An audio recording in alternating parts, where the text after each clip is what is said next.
Hello? Yes, this is Amongst the Whiskey. Who's calling? The 2025 Michter's 20 year?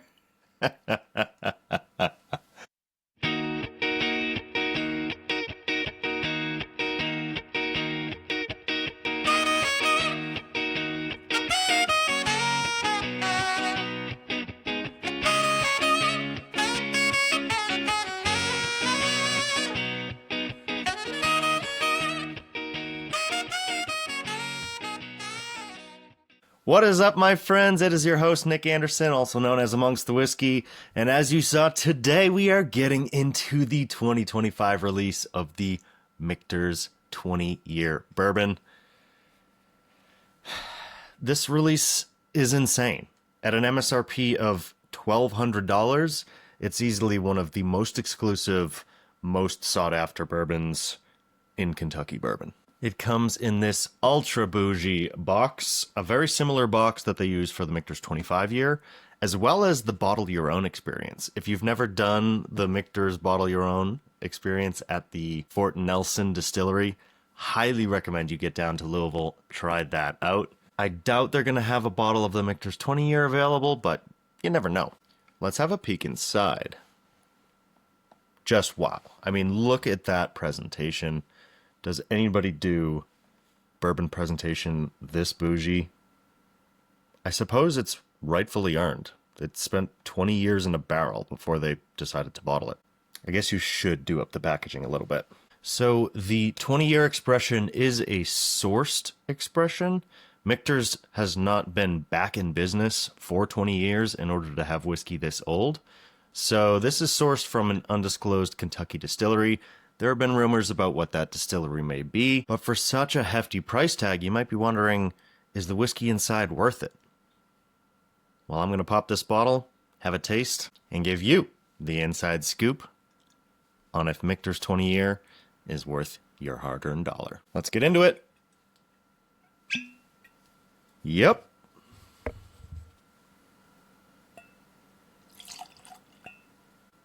Obviously a dark, rich hue on this whiskey. I mean, that is just bonkers. 20 years in oak will do that to you though, huh? But really, why should we stop there?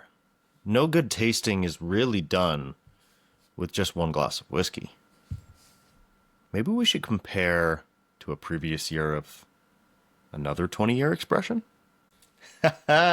Just so happens that I still have a good bit of last year's release still available. So let's get a second glass going so we can compare the 2024 to today's brand new 2025 release. Another bottle pop. Yep. And another pour up.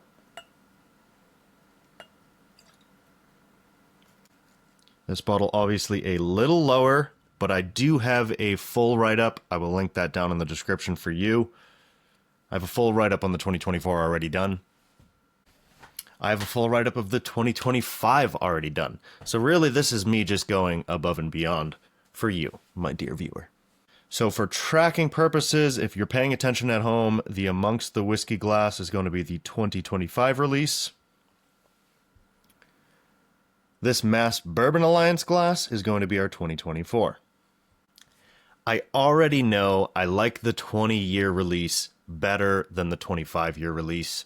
You can see a bottle of the 2023 Michter's 25 year back there. I want to make it clear that I bought all of these bottles with my own money. This isn't the distillery sending these to me for the purposes of a review. I went out and spent my hard-earned money on these bottles because I thought that they were going to be worth it. The 25 year is a very cool bottle, but I much prefer, especially for the money, the 20-year expression. So without further ado, let's get into a nose and a taste of the 2025 Michter's 20-year bourbon.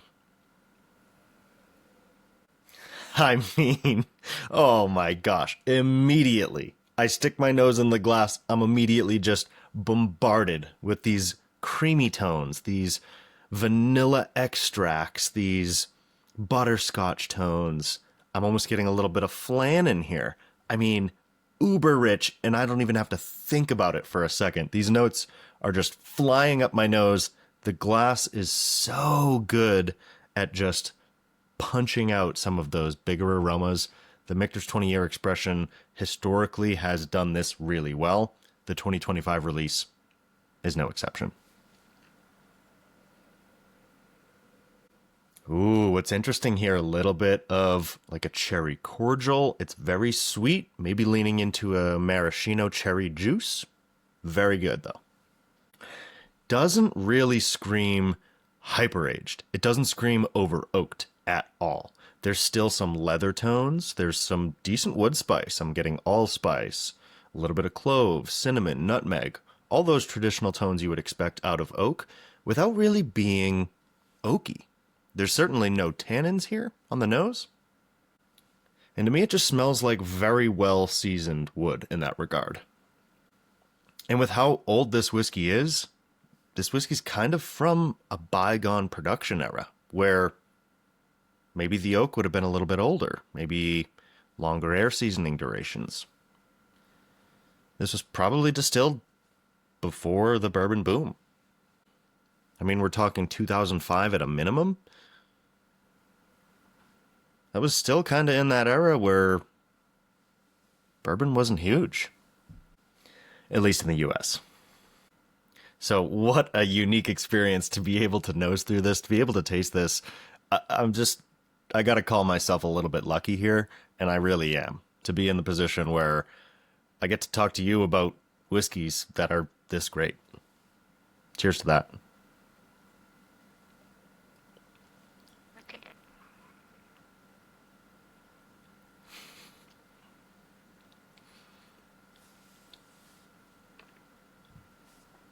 Oh my. I have chills. What? Oh my gosh. Full body chills.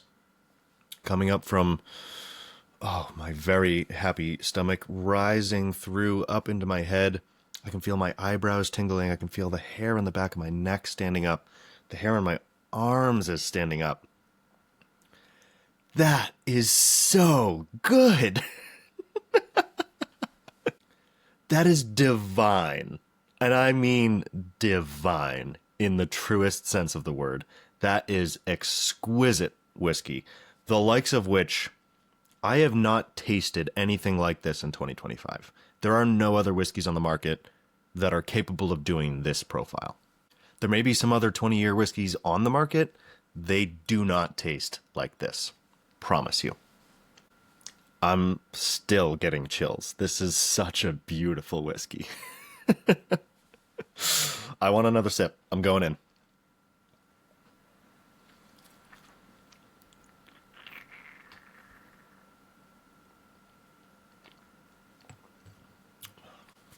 Michter's, take a bow with the 2025 20-year expression. The way it delivers those cherry tones on the palate, just perfect. It's bolstered by these very cakey, very creamy tones, and it also ventures a little bit into the spice territory, but all these components are very well integrated. Everything is kind of cohesive. It stays very close to the center, never offering these jagged outreaches beyond where I think it wants to go on a profile perspective. The mouthfeel is thick, viscous, oily, everything I love in a bourbon, and the linger is long. It is just Kentucky hug rolling through the chest, still delivering flavors, a little bit of that leatheriness, some Biscoff cookies, some graham cracker. Oh, that's just tremendous, tremendous whiskey. And you'll see if you click that link down in the description for the full review of the 2025 Michter's 20 year, the rating matches it. The rating matches this experience, that's for sure. So how does it compare to the 2024 release? Lucky for me, I got a glass right here. Okay, very interesting. They are definitely in the same ballpark. They are very close to each other. On first inhale, I get the same big volume right away. Graham cracker, those creamy flan tones. Balanced by a little bit of wood spice. This has maybe a little bit more black pepper, allspice, clove but in a very subtle way. None of these are sharp tones to my nose. Then none of them are kind of jagged spices. They're very well integrated. They're almost embedded in the oak and embedded in these creamy tones, embedded in the breadiness. And I love that about this expression, how balanced that they make this taste. All the flavors are not really trying to outcompete each other. None of them are flying too high. None of them are flying too far from the vest. I gotta say, this is another incredibly balanced, incredibly perfect whiskey. I'm in heaven with this tasting. This job doesn't suck. It really doesn't.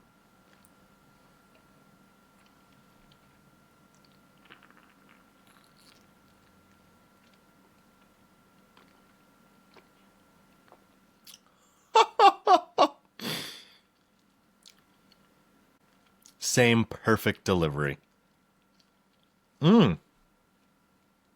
Same fruit. It's the cherry compote, cherry Garcia, maraschino cherry. What's interesting, this one lands with a little more heat in the chest. So I'll say, if you're looking for refined and balanced, it seems like 2025 might be your bet. And if you prefer a little bit bolder of a whiskey, a little more punch, then the 2024 might be for you. The general profiles are very similar, though. I'm getting a lot of those same creamy tones, balanced by the spice, balanced by the fruit. It does that same kind of core triangle, just perfect. It doesn't venture too far out. It just lands on the tongue, gives a nice bloom. It has a character arc to it. It almost starts subtle, ramps up in intensity, and then slowly fades back into a nice, creamy, whipped cream finish. Like, I'm thinking of a lot of dessert tones here. Like, this could be dessert. Skip dessert, have a pour of Michter's 20. You're not going to regret it.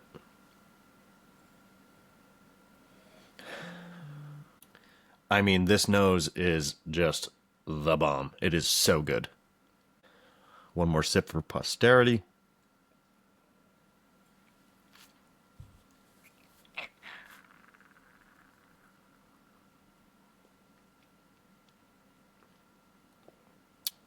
Wow. Wow. How consistently it delivers this just perfect bourbon profile. I can't tell which one I like better. But I suppose I have a little bit of whiskey left in both glasses. 2024 is definitely showing up a little more bold, just as refined. So in that regard, it may deliver more flavors easier, if that makes sense. Like, the bolder profile is easier for you to understand and dissect and say, oh, I taste marshmallow here. Oh, that's graham cracker. Oh, that's cinnamon spice. Versus the 2025 is a little more refined. If you're not a long-time expert taster, you might struggle a little bit to pull up some of those tones, maybe some of the fig and plum, some of those underlying characteristics that aren't super obvious, but really contribute to a spectacular profile on the 2025. I think for me, that is maybe more of a testament to quality, blending skill. I think this 2025 expression might be the best whiskey I tasted in 2025. Scratch that. This is the best whiskey that I've tasted in 2025.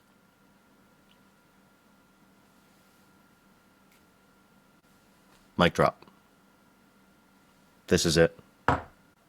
Michter's, take a bow.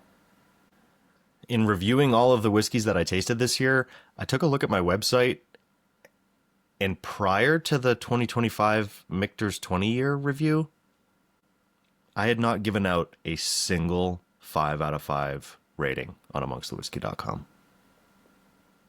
No whiskey that I reviewed earned that top mark. Now, that doesn't mean I didn't taste a 5 out of 5 whiskey this year. I tasted a lot of great whiskey that didn't necessarily have a time or place to get reviewed. Maybe I only tasted it once. Maybe it was part of a group tasting. I'm still super grateful to have tasted it. It contributed to my palate development. It contributed to my skill as a reviewer. but ultimately it was not in a position to be in accordance with my editorial policy, tasting 3 times on a sober palate for a lot of the whiskeys that I get to taste throughout a given year. But it's these patient sit-downs when I get to spend an hour, 2 hours with a single pour of a bottle like this, and I get to write my full thoughts. That's where I'm most happy. That's where I think my best work comes. I would love to know if you agree. Have you read some of my reviews? Or are you just watching my YouTube videos? Do you do a little bit of both? Let me know down in the comments. I'm really curious to see how much I have on a readership basis versus a viewership basis. Which style do you prefer? Do you feel like my writing is better than my YouTube skills? Vice versa? Let me know what you want to see more of in 2026. And thank you for reading and watching. Either way, I appreciate you. Okay, final thoughts, 2025 versus 2024. This 2025 is going to be hard to beat, I think.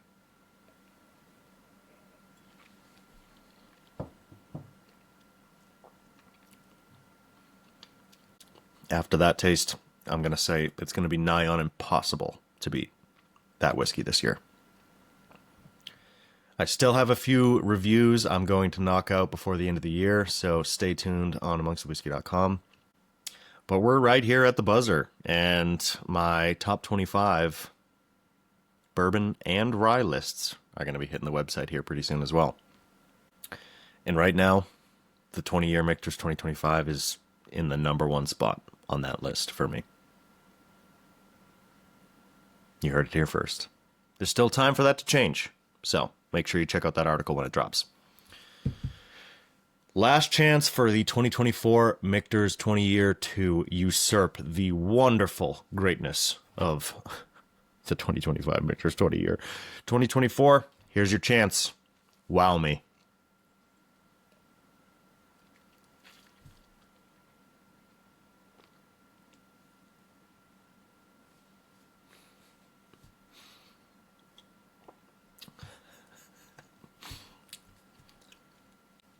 I am wowed, believe me. That is such an exceptional whiskey. Perhaps what I'm most impressed by is the consistency between these two releases.